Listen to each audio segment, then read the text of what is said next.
Hey guys, it's Brandon. I'm at Clove Lakes Park right now on Staten Island.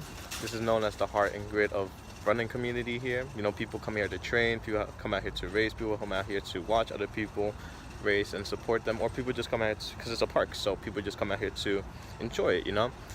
This park has a lot of meaning for me because this is where, right there, that's where the start of my whole running career started for high school and the could have been college career of running too. I'll probably tell you guys a story of why I didn't take the college offer, but that's for another time.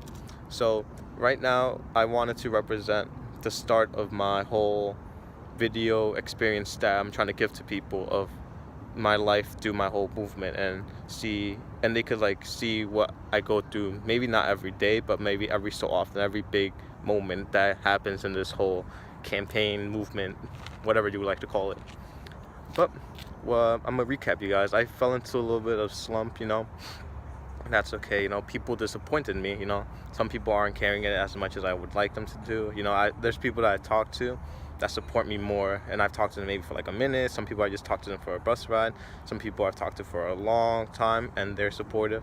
But there's also some people that I thought I made a genuine connection with, and turns out they fell a little flat, and that's perfectly fine, you know, because that's what you have to expect in the world. People have their own goals and ambitions, so if they don't align to yours, it's nothing crazy, you know, because like I said, they have their own goals and ambitions, you know. They aren't going to be focused on someone else's ambitions before their own, and that's perfectly acceptable, and that's something that I expected, because that's something I like to say, you know. Focus on your happinesses and like worry less about other people's, you know. Once your happinesses are pretty much aligned, you could try to help others out. But basically what I'm trying to do is give you guys an update. And so I'm gonna start off with the tattoo. So I got a tattoo on like the side of my palm on my left hand, and it basically faded away. That's perfectly fine. I got a second one, this one right here. I'm keeping it. It's not that bad, you know. It's not that bad, but at the same time, it's not to my full liking. I'm probably gonna get that taken off and then get another one done over it.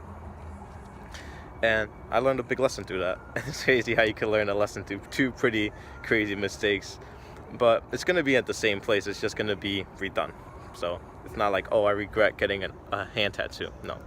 So basically what I learned is you have to supervise your own creations all the way through. Even if you have to rely on someone else, you have to be the overseer of it.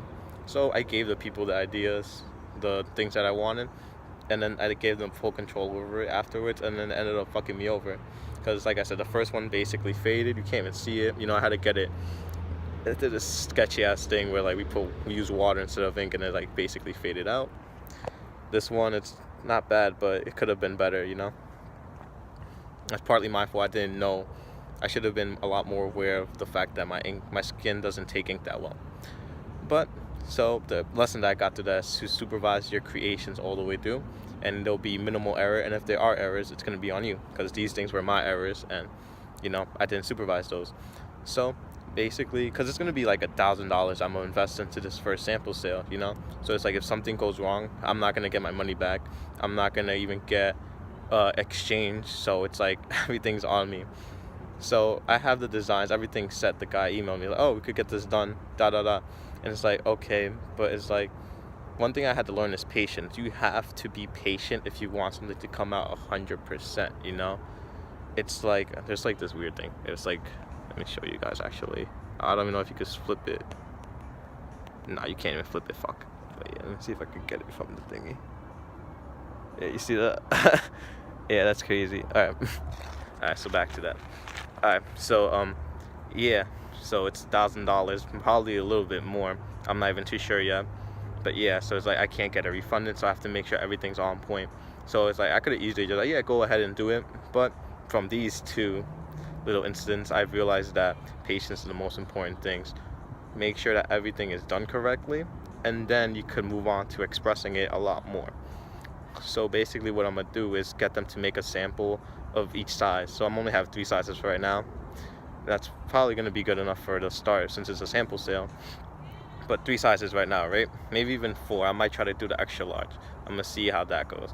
But for right now, definitely at least 3 sizes. And basically what I'm gonna do is yeah, see if they look good, and like maybe I might have to make adjustments for certain sizes, this, that, and the third. And if I'm okay with all three, I'm gonna let them continue on with that. And it's like, so then it's like nothing that I'm gonna put them to the standard of it being exactly how the other three came out. The first three, everything else has to be exactly the same, or there's gonna be an issue. You know, they can't blame me if I already had a finished product shown and it's like this is exactly what I want. They can't blame me for a mistake that they made through that, and it's like they would have to obviously do better than that, because then it's not going to look good for their company. So yeah, that's the whole thing with the sweaters. So it's like hopefully within the next 2 weeks I'm gonna get the okay, I'm gonna give them the okay to actually make the product, and it's like after that it's just gonna be history, you know.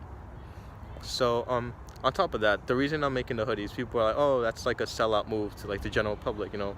People aren't really gonna care if it's just like apparel and it's like they just buy it for the look. It's not just about the people that are gonna get attracted to it without the intention of supporting. It's gonna be more about giving the people that want something there to represent them, you know. I never thought I'd become one of those people. Me and my friends and my cousins used to be like, oh, share, comment, subscribe, this and the third, you know. But I guess I'm here and I'm doing that now. Share, comment, subscribe, and I'm also gonna put the link to the video, to the website on the bottom. It has the links to my Facebook, my Instagram, and then my email if you guys need that. So become part of the fake community for Escape. The grammar error was intended, like I always tell people. You guys are gonna find about that a lot later. But spread positivity. You never know who needs it, guys. See you.